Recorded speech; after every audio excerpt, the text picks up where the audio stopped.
Welcome, Mushin Warriors. Thank you for joining me this week as we jump right into one of the most interesting topics that the mind can fathom: magic.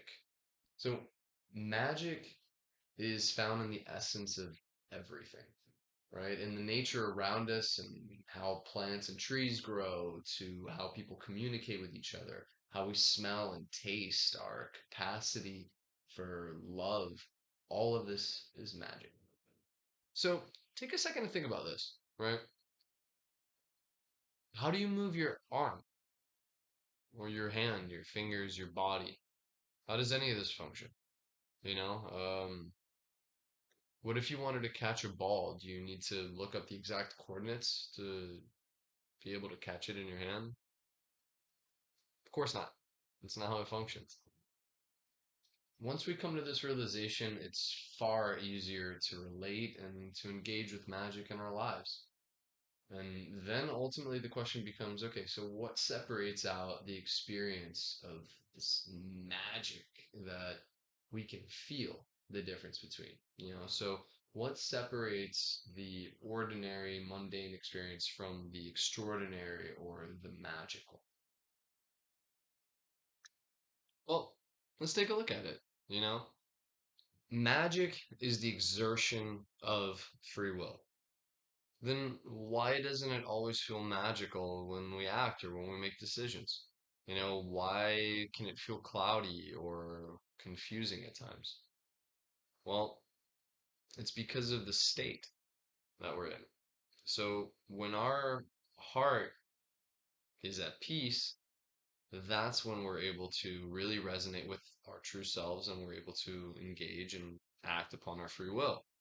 Otherwise, it feels muddy. There's a lack of confidence and certainty that comes from unresolved situations. And that brings us to the way to actually resolve this one. It's through attention. Attention is the way to set our heart at peace. There's a reason that these things are calling to us. If we're in the moment and it's like, oh, did I remember to check the oven? Did I get back to Lucy or did it, whatever, all those things that are going through your mind. There's a reason they're there. And by analyzing each one of them and really paying attention to them openly without judging them, that's how we're able to set our heart at peace to then be able to truly engage with our free will and create and participate in magic. So this is ultimately the purpose of attention. It's we have these things that call to us that require resolution. And by paying attention and by openly engaging with our feelings on the subject, that's how we're able to see resolution and how we're able to get the firewood that really leads to and fuels magic, which is truth, it's reality, it's life. And one thing that I'll mention in this process too, sometimes it can be very uncomfortable because depending on what we're looking at, sometimes they're calling to us because we haven't been looking at it or because we're ignoring it for some sort of reason. And when we're doing that and when we're going through these efforts, remember, there's no need to be negative here. There's no need to throw extra anxiety onto yourself. If anything, be proud of yourself that you're putting in the effort to go through this and to handle the situations that need to be handled.